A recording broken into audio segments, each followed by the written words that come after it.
You're listening to Where You Live with Gene and Tony.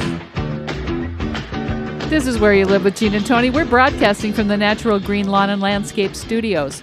We're brought to you by Extreme Exteriors and American Family Insurance, the Kim Bennett Agency. As an American Family Insurance agent, Kim believes that there's much more to insurance than the policy itself. It's about providing you with dependable protection and services. Kim believes that trust and credibility can't be demanded. It can only be earned by what you say and what you do.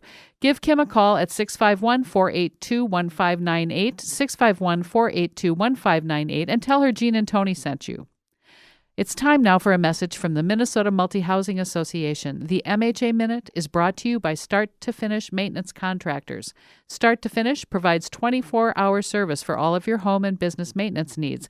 Call Start to Finish at 952-259-1219 for your home, for your business, for your peace of mind.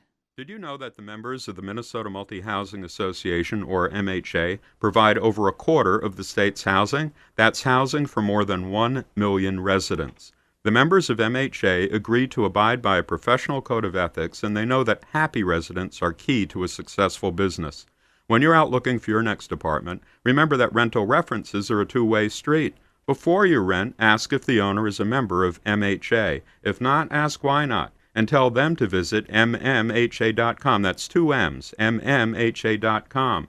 If you're an owner or manager or even an accidental landlord, you owe it to yourself to learn how the Minnesota Multi-Housing Association, its classes, certification programs, resources, staff, and faculty can help you succeed. Don't be a good landlord. Be a great one. Visit mmha.com, mmha.com. We want to hear from our listeners. We want you to call our hotline at 952-224-2668. Give us a pat on the back or a slap in the face. We don't care. We just want to hear what you think and what your questions are. So we've been talking about management companies who may or may not be charging excessive fees and whether or not more legislation is the answer to that, right? Yes. And I said right before the break, we'd talk about if that is happening, how do you correct that? If your management company is overcharging you? Yes. All and right. The answer is very simple, isn't it? It's the free marketplace. That's right. It's the same thing if you don't like a politician that's representing you in Washington. What do? You don't vote for him the next time around. That's right. If you don't like the person who's the babysitter for your children, you don't hire them another time. All right, here's another one. If you don't like the price of gas at the gas station across the street from you, you're free to go to a different gas station, correct? That may be charging less. That's right. If you can find one charging less, that's right. And the wonderful thing about the free marketplace is that a lot of people want to trade their service for what you're going to give them, which is money. That's exactly and what it is. Vice versa. Yeah. And so there's always someone that's willing to do something for a little bit less. And so if your concern is excessive fees, then you go somewhere else. That's right. And guess what? When that management company or service provider, whoever that is, cannot find clients anymore, they will do something. One of two things. They will either go out of business or magically their prices will come down. There you go. If price is the only issue, that's going to be affected. And you're right. I agree with you, Tony. You said this in the last break. I don't know that we necessarily need government to get involved each and every time to say, I'll change it for you. I'll control this for you. I'll be your hero. Because more often than not, government gets in the way instead of just allowing things to be determined by the marketplace. I think more legislation, more regulation is going to suppress the free market. And if you keep asking government to take care of every problem you have, you're going to end up with no choices. Yes. And like I said earlier, God bless him, but the person here, this president of this association, I understand where you're coming from. You're hearing some negative communication from homeowners saying, oh, we're being gouged, things are excessive, and you don't know what to do. I understand that. I appreciate that, okay? but you also need to understand the agency relationship. It is different. The relationship you have with a property management company is a fiduciary relationship. There are only a few people that are able to have that kind of relationship. Attorneys, CPAs, property management companies because of their real estate licensing and expertise, real estate agents in selling a home. Those are important relationships. They are governed by the contract that you have. That's right. And if you don't want additional fees charged for late letters to be sent out, then you negotiate that with your contract. Am I right? Exactly. If you want your management company to provide copies of governing documents to whomever asks, then you negotiate for that in your contract. And then, like we said, the thing that was confusing, I think we just had a homeowner or a board president here who did not understand what is required at the state level for corporations. Yeah. Anytime, Yeah. again, you have a corporation, you have to register that corporation and say, where does mail go to? Who can I contact if I have an issue or problem? If it's John Smith, I can look up John Smith and I can go to his address. Sure. If it's the ABC, Bob's Pretty Good Company, where do I go? How do I LLC. know where to go?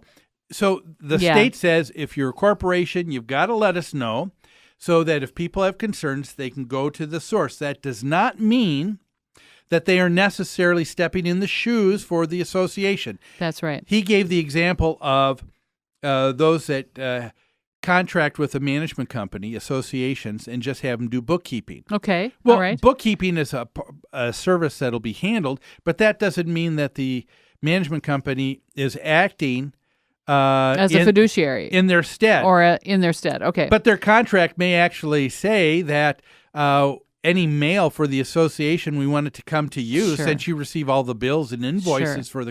for the association. Sure. That makes sense. Yes, that's And right. so you need to understand that sometimes you could be talking about just handling the paperwork here. And then the idea of there being a charge, I hope people aren't upset that there is a charge. There are a lot of charges when it comes to selling a home, folks. That's right. If you take a look at what's called that HUD-1 statement, That's it's right. got all the lists of everything you as a buyer are going to be required to pay at That's right. closing. That's right. And And you'll- also, you negotiate with the seller. The seller's going to absorb this cost. The buyer's going to make this cost. You can negotiate all and that. it tallies all of that up. But if you look closely, you're going to find out that there's a line item for realtors, for admin. And you go, wait a minute, administrative fee? Uh-huh. What's an administrative fee? Why do I have to pay an extra administrative fee? And then there's the title company. You're paying them for the closing, but then there's something else, administrative fee. Why are they charging an administrative fee? And then you see the management company. They're charging for some. Why are they charging for disclosure documents? Yeah. And you go, oh, it just seems like a fee's coming One out thing of after everywhere. another. And folks, here's the reason why. Your government, in all its wisdom, said that all of these entities must keep track of all legal documents pertaining to that for a period of at least 5 years. And because of that, that's one of the reasons why you're seeing a lot of additional fees, because the government said, we're stepping in and saying, you've got to be able to provide this at a moment's notice. Well, I can tell you, when you have thousands upon thousands upon thousands of homeowners, and you have a certain percentage of them selling each and every year, Yep. and then you've been in business for as long as we have, Yeah. you have someone who calls 3 years later and says, oh, by the way, do you remember me? I want to see that disclosure document. I want to see those documents that you gave for the closing. That's right. So, or the realtor, you lose your papers for the purchase agreement. You go back to your realtor and say, I need it. That's right. And then they say, I don't have it. And you'd say, well, wait a minute. The law says you're supposed to be able to provide Well, it to costs me. money to administer all of that. And that's my to point. keep track of those things, to file those things, to be able to pull them up when needed at a moment's notice. All of that costs money. Exactly. But if it's excessive fees you're concerned about, go to another company. There you go. We've got just about 2 minutes left here. We've got just for this story. It's real quick. It's unfortunate. In El Paso, Texas, apparently there's a place close to that called Socorro, Texas, folks, where the city council said that they were going to name the streets after veterans who came back from the Iraq wars. That's right. They had a new development, and they were going to some of them that were disabled, honor others those that were veterans. were killed. What ended up happening instead is that the city council started naming the streets after themselves and other politicians, and even one. I shouldn't laugh. And even one school superintendent who was arrested on federal drug trafficking charges. Oh, my gosh. And he had a course, street named after him. Is he that had, what you're he had saying? a street named after him. Oh, my Lord. And, of course, these people were upset, and rightfully so, because you had the city council reaching out to these folks. Yeah. And, of course, the city council comes back, and they said the city of Socorro says that there was never any approval by the council to move forward with this plan, and that it was just talk. Setting expectations. We talk about that all the time. Yes. Be careful. All I can do is just give a great big God love them the To the council city members council of Socorro, Texas. Hey, that's all the time we've got for today's show. Thanks for joining us. Have a great rest of the weekend. We look forward to seeing you here next Saturday on Where You Live. Take care now. Bye-bye then. Bye. You are the weakest link. Goodbye.